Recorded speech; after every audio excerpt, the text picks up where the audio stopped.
Ashley, thank you so much. All right, Coach, nuts and bolts to get started here. Jeremy Lamb's missed the last couple of games. What's his status now? Well, he's going to warm up right now, give it a go, see what he looks like. We'll make a game time decision here. Looked good this morning shoot around. Nice to have him back tonight. We missed him. You said you missed him. What are some of the things that you found lacking without Jeremy out there? Well, he's been that secondary scorer for us. You know, when we've gone dry last 10 games, he's been the guy to pick up the slack offensively. You know, 18 points. I think last 5 games he's been out there. Those are big numbers for us. So we missed Zeller a tremendous amount, but we missed Lamb just as much. You know, a lot of his scoring punch. Done a nice job away from Kemba, off the ball, creating for us. Not just his scoring, but his playmaking, his passing to the big guys. So it'd be nice to get him back in the lineup. One guy leaves, another guy gets a chance for an opportunity. That guy's been Devontae Graham. What have you learned about Devontae over the last handful of games? Well, he's more than capable of handling, you know, starting minutes, backup minutes, whatever that is. He's going to be ready. We put him on the best players at times defensively. He's guarded the best team, the best player a lot of times out there. We're comfortable with him defensively, offensively. He makes the right play most times than not. He's in the right place most times than not defensively. So we trust him, we believe in him, we think he's only going to get better from here. This is our first look at the LA Clippers. Your thoughts on what you've seen of them so far? Well, very good team, very deep team. This team is well balanced. They have a starting unit that can score, that can play, then they bring in basically 2 starters off the bench. You know, so we can't relax tonight. You know, they're starters, they're bench, they're coming in with firepower. We got to play for 48 minutes on both sides of the ball. You've been in the NBA for close to 2 decades. The entire time you've been in the NBA, Doc Rivers has been a coach someplace. When you think of a Doc Rivers coach team, what do you think about? They got an edge to them. They got a real spirit about them. They play hard, physical basketball. And he really maximizes his talent, whether that's on the defensive end, the offensive end. Most of his rosters, he maximizes that group. So we got to match that physicality tonight, that edge tonight. That's a big priority tonight. We can't foul. A lot of these teams are very aggressive to the free throw line, getting to the rim. We got to be aggressive ourselves, but not foul. So we got to be smart too. All right, maybe that was it, but I'm curious. If there was one stat that I wanted to follow along that would be indicative of how well you guys are playing, what would that stat be? Well, one of them is that not fouling. We got to keep them off the free throw line tonight. The second one is game rebound. We cannot give them second chance points. Shot goes up, they're very active on the board. They may not get as many as we've seen, you know, over the last couple of teams we played, but this is a very active group on the board. So we got a game rebound, all 5 guys. Coach, thank you for your time. Appreciate it. Thank you. That's the head honcho, James Borrego. Ashley, thank you. Excellent. Thank you, sir. All right. Now only one good-looking guy in the picture. James, has this been a tough place to play? I see the Hornets have lost the last 8 weeks, I think, on the road. Is that right? I think so. That's not good information to me. I don't like that. Is it I don't tough like that matchups? stat. What is it about the Clippers? It's a tough place to play. No matter what team I've been on, San Antonio, Orlando, New Orleans, this is a tough place to play. You know, whether we're playing the Lakers, the Clippers, this building is, you got to come in focused and ready. But, you know, overall, this is a tough matchup. You know, you can see it, the physicality of their team, their ability to score in the paint at the free throw line. Our group's got to be more physical than maybe we've been in the past against this group. Jeremy is good to go tonight. Would he start and have any sort of minutes limit or anything like Jeremy plays tonight, he will start. And then I'll figure out his minutes as we go.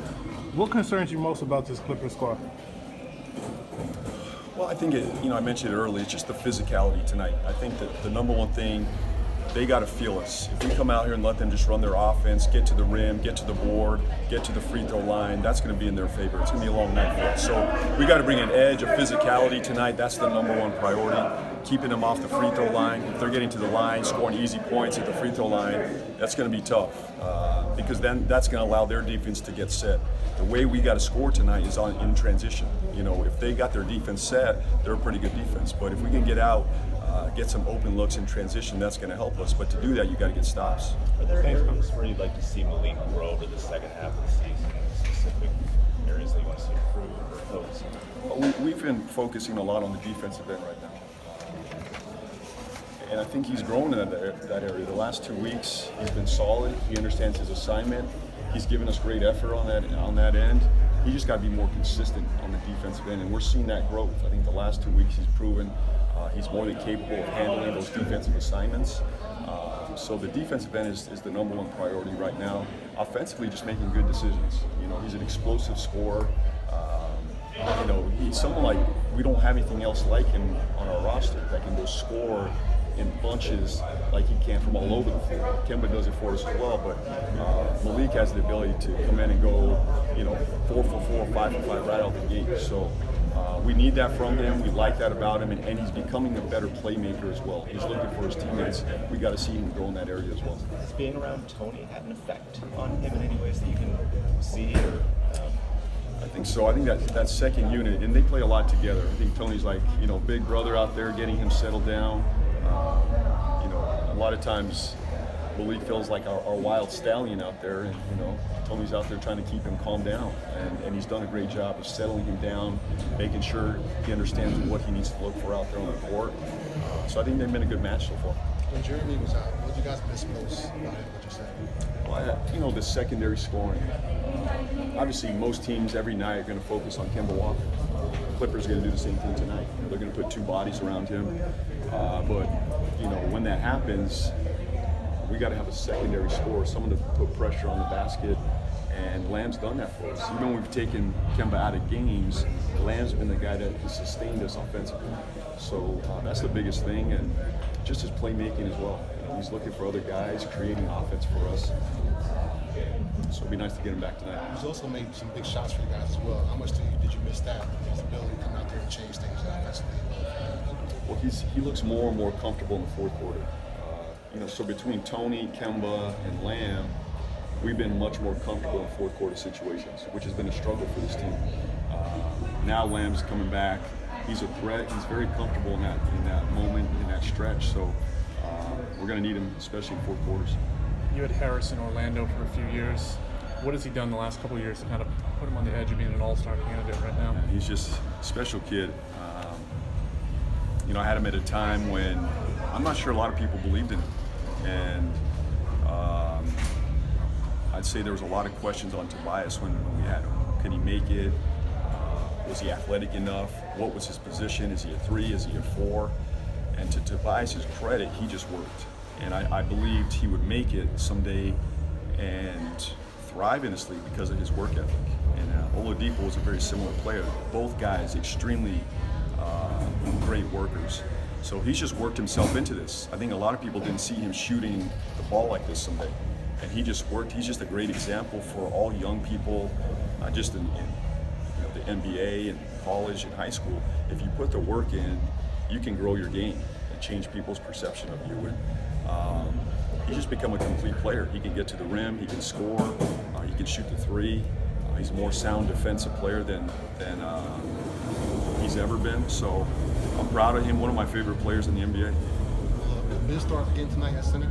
His will start. Why did you start, and what do you feel like he gives you guys that position? Well, he gives us that edge that I talked about earlier. We got to have an edge with his team.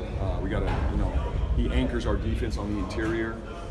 When guys drive and they're down there, people think twice if Biz is down there. So just a presence on the interior, someone that can rebound the ball, and he's putting pressure on the rim offensively. When he rolls to the rim, somebody's got to be there. If they want to put 2 guys on Kemba, hopefully the roll is open.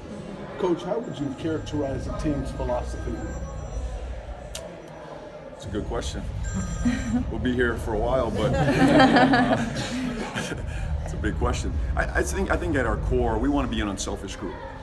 When you watch us tonight, more than anything, I want people to look at us and go, man, that team's unselfish. On the defensive end, on the offensive end, they move the ball, they play for each other. It's not a selfish group.